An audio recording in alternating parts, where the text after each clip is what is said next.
दोस्तों, जब तक आप मेरी ये बात सुनेंगे, भारत पर सैकड़ों साइबर हमले हो चुके होंगे। कुछ रिपोर्ट्स के मुताबिक ये आंकड़े हर मिनट 761 हमले तक पहुंच जाता है। ये कोई फिल्मी कहानी नहीं है, बल्कि एक अदृश्य जंग है जो हर पल हमारी और आपकी स्क्रीन के पीछे लड़ी जा रही है।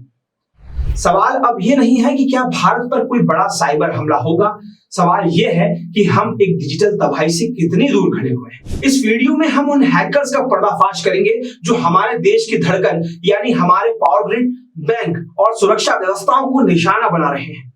और सबसे जरूरी बात, आप इस अदृश्य दुश्मन के खिलाफ भारत की रक्षा की पहली ढाल कैसे बन सकते हैं। तो चलिए शुरुआत करते हैं। मैं हूं आकाश शर्मा और आप देख रहे हैं द सूरमा भोपाल। दोस्तों, द इनविजिबल बैटलफील्ड। जब हम साइबर हमले के बारे में सोचते हैं तो दिमाग में ज्यादातर फेसबुक हैकिंग या ईमेल पासवर्ड चोरी होने जैसी बातें सामने आती हैं। लेकिन असली खतरा इससे कहीं ज्यादा बड़ा है और भयानक भी है। ये अदृश्य लड़ाई हमारे आपके घरों से दूर देश के सबसे नाजुक ठिकानों पर लड़ी जा रही है। जरा सोचिए, एक सुबह आप उठे और आपके घर की बिजली गुल हो।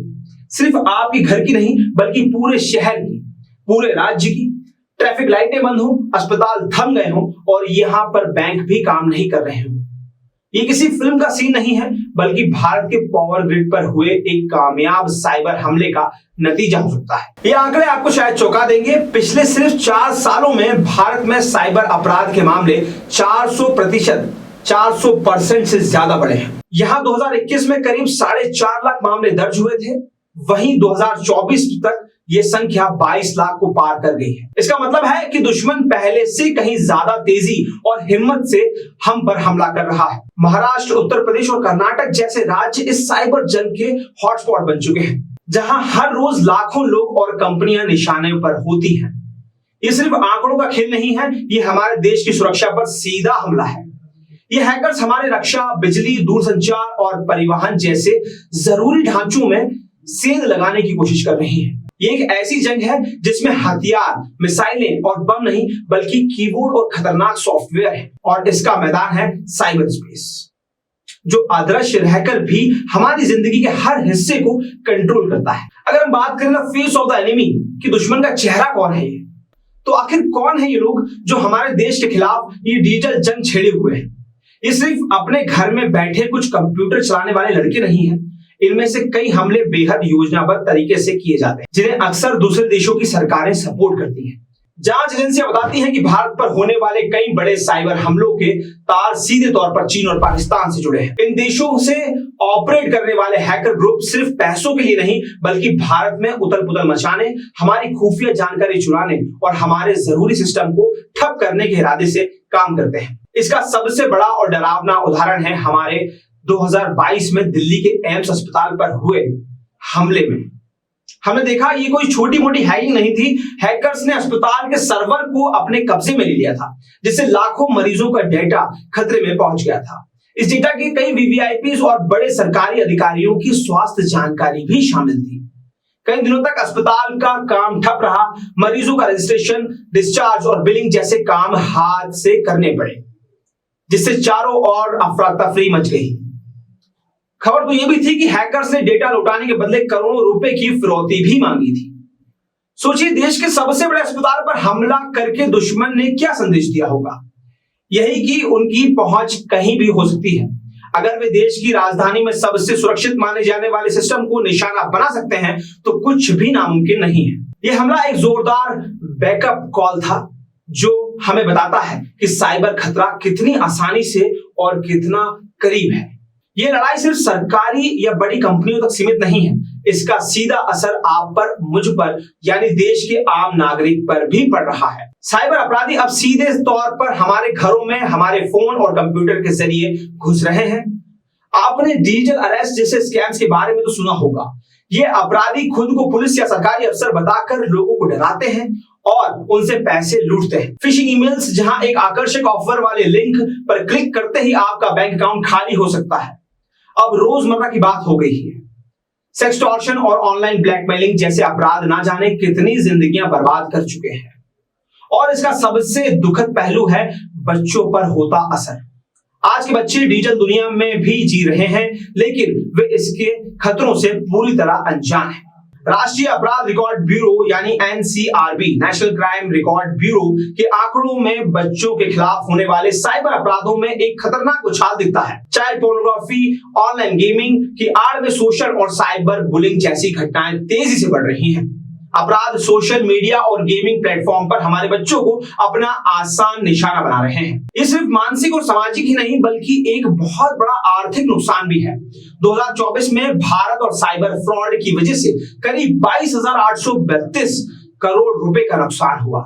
ये वो पैसा है जो आखिर में हमारी अर्थव्यवस्था और हमारी जेब से ही जाता है। तो आप खुद से पूछिए कि आपका बैंक अकाउंट, आपका फोन और आपके बच्चे इस डिजिटल दुनिया में सच में सुरक्षित है? तो सवाल यह है कि इस साइबर सुनामी के खिलाफ भारत क्या कर रहा है? क्या हम इन हमलों के सामने लाचार हैं? जवाब है बिल्कुल नहीं। सरकार ने इस अदृश्य दुश्मन से लड़ने के लिए कई मोर्चों पर तैयारी की है। इस लड़ाई को लीड करने के लिए गृह मंत्रालय ने Indian cyber crime coordination centre यानी 14C की स्थापना की है। ये एक सेंट्रल एजेंसी है जो पूरे देश में साइबर क्राइम से निपटने के लिए काम करती है। इसी के तहत राष्ट्रीय साइबर अपराध रिपोर्टिंग पोर्टल यानी cybercrime.gov.in और एक टोल फ्री हेल्पलाइन नंबर 1930 शुरू किया गया है ताकि कोई भी नागरिक आसानी से अपनी शिकायत दर्ज करा सके। इन कोशिशों की बदौलत अब तक हजारों करोड़ रुपए की धोखाधड़ी को रोकने में मदद मिल चुकी है। कानून के मोर्चे पर सरकार ने नागरिकों के डेटा को सुरक्षित रखने के लिए digital personal data protection act 2023 जैसे सख्त कानून बनाए हैं। साथ ही एक नई राष्ट्रीय साइबर सुरक्षा रणनीति पर भी काम चल रहा है जिसका मकसद भारत के साइबर स्पेस को और भी ज्यादा सुरक्षित और मजबूत बनाना है। लेकिन चुनौती बहुत बड़ी है। भारत की एक बहुत बड़ी आबादी अभी भी डिजिटल दुनिया को सीख रही है और समझ रही है, जो उन अपराधियों के लिए आसान शिकार बनाती है। हमारी पुलिस और जांच एजेंसियों को इन शातिर अपराधियों से 2 कदम आगे रहने के लिए लगातार नई टेक्नोलॉजी और ट्रेनिंग की जरूरत है। ये एक ऐसी नई दौड़ है जिसमें हमें टेक्नोलॉजी के साथ साथ अपनी तैयारियों को भी रोज अपडेट करना होगा। लेकिन सरकार अकेले इस लड़ाई को नहीं जीत सकती है। इस युद्ध में सबसे बड़ी ताकत है आप, भारत का आम नागरिक। पर आप अपनी और देश की रक्षा कैसे कर सकते हैं? जानने से पहले अगर आपको ये जानकारी जरूरी लग रही है तो इस वीडियो को लाइक करें, चैनल को सब्सक्राइब करना ना भूलें। तो चलिए शुरुआत करते हैं कि आपका क्या रोल हो सकता है इस साइबर वॉर में। इस डिजिटल जंग में आप सिर्फ एक दर्शक नहीं बल्कि एक सिपाही भी हैं। कुछ आसान लेकिन जरूरी सावधानियां अपनाकर आप ना सिर्फ खुद को बल्कि पूरे देश को सुरक्षित बना सकते हैं। सबसे पहले हर अनजान लिंक पर शक करें। व्हाट्सएप, ईमेल या एसएमएस पर लॉटरी जीतने, बम्पर डिस्काउंट या नौकरी के ऑफर वाले मैसेजेस आते हैं। याद रखिए इनमें से 99% फर्जी होते हैं। किसी भी अनजान या शक वाले लिंक पर कभी भी क्लिक ना करें। यह आपकी बैंकिंग डिटेल्स और पासवर्ड चुराने के लिए बिछाया गया एक जाल हो सकता है। दूसरी बात, अपना डिजिटल ताला मजबूत करो। अपने सभी ऑनलाइन अकाउंट्स के लिए एक जैसा या आसान पासवर्ड नहीं रखें। अगर आपको उसके लिए पासवर्ड बनाना है, थोड़ा मुश्किल और थोड़ा लंबा पासवर्ड बनाएं, ये आपको सुरक्षित कर सकता है। नियम नंबर 3, डिजिटल साफ सफाई अपनाओ। यानी पब्लिक वाईफाई का इस्तेमाल करते हुए कभी भी बैंकिंग या कोई भी जरूरी लेन देन ना करें। ये नेटवर्क अक्सर सुरक्षित नहीं होते हैं। अपने फोन और कंप्यूटर के सॉफ्टवेयर को हमेशा अपडेट रखिए। कंपनियां इन्हीं अपडेट्स के जरिए सुरक्षा से जुड़ी कमियों को ठीक करती हैं। नियम नंबर 4 और सबसे जरूरी, अपराध की रिपोर्ट करें। अगर आप या आप ही कोई जानने वाले किसी भी साइबर धोखाधड़ी का शिकार होते हैं तो चुप मत बैठिए, तुरंत राष्ट्रीय साइबर अपराध ऑनलाइन पोर्टल पर कंप्लेंट करिए या फिर एक टोल फ्री नंबर 1930 पर कॉल कर अपनी रिपोर्ट को दर्ज कराइए। और आखिर में अपने परिवार की ढाल बने। हमारे घर के बच्चे और बुजुर्गों को ऑनलाइन खतरों के बारे में समझाएं, उन्हें सिखाएं कि इंटरनेट पर किसी भी अनजान व्यक्ति से अपनी निजी जानकारी शेयर ना करें, उनकी ऑनलाइन एक्टिविटी पर थोड़ा नजर रखें और उन्हें एक सुरक्षित डिजिटल माहौल दें। हम एक ऐसे दौर में जी रहे हैं जहां जंग सिर्फ सीमाओं पर नहीं बल्कि हमारे कंप्यूटर और मोबाइल स्क्रीन पर भी लड़ी जा रही है। हर मिनट 761 हमले का आंकड़ा सिर्फ एक नंबर नहीं, यह एक चेतावनी है। यह चेतावनी है कि भारत का डिजिटल भविष्य दांव पर रखा हुआ है। लेकिन यह एक ऐसी लड़ाई है जिसे हम और आप मिलकर जीत सकते हैं। सरकार अपनी एजेंसियों और कानून के साथ मोर्चा संभाले हुए है, पर असली ताकत हर नागरिक की जागरूकता में छिपी हुई है। यह डिजिटल युद्ध सिर्फ व्हाट्सएप और डेटा का नहीं, यह भारत के भविष्य की लड़ाई है। और हर बार जब आप एक फर्जी लिंक को नजरअंदाज करते हैं, हर बार जब आप एक मजबूत पासवर्ड बनाते हैं और हर बार जब आप किसी फ्रॉड की रिपोर्ट करते हैं, तो आप एक सिपाही की तरह देश की रक्षा कर रहे हैं। जागरूक रहें, सतर्क रहें और सुरक्षित रहें। मैं हूं आकाश शर्मा और आप देख रहे हैं सूरमा भोपाल।